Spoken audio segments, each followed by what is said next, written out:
Okey, ini adalah W Motor Griffon 200, antara motor yang akan keluar daripada W Motor. CC tak silap aku 200 cc. Ya.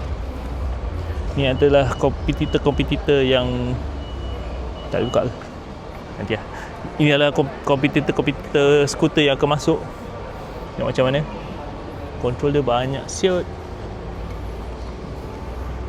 Boleh on ke? Boleh on. Griffon Pro. Cantik memang. Skrin ni comel siut.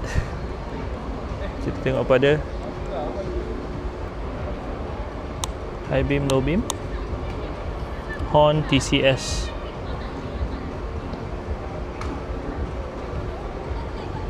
Dia ada stop ID button. Yes. Nampak? Tarik juga. Nice. Serius comel dia punya screen. Bukan touch screen.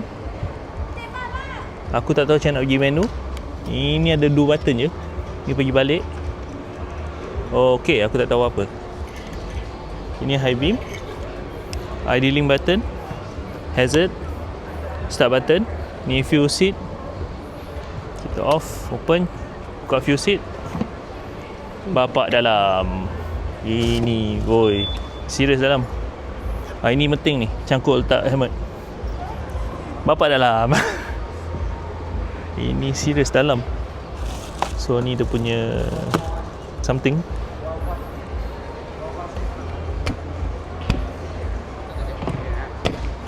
Kenapa dia susah nak ni lah, nak tutup ni selalu ni. Shoe cap berapa? 11 liter. So ya, ini adalah Griffon Pro 200. Jadi ini tadi lupa. So dah jumpa dah kat mana dia punya nak masuk setting. Tekan lama. Start up. Kalau lama pergi setting. Ni setting dia. Lepas tu tekan ni untuk go back.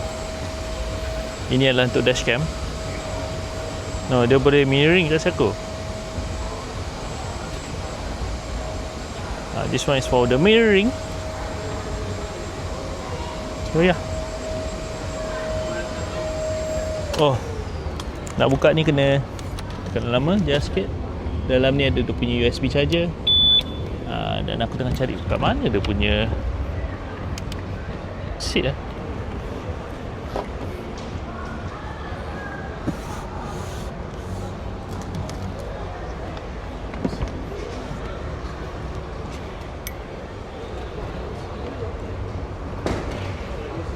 So yeah,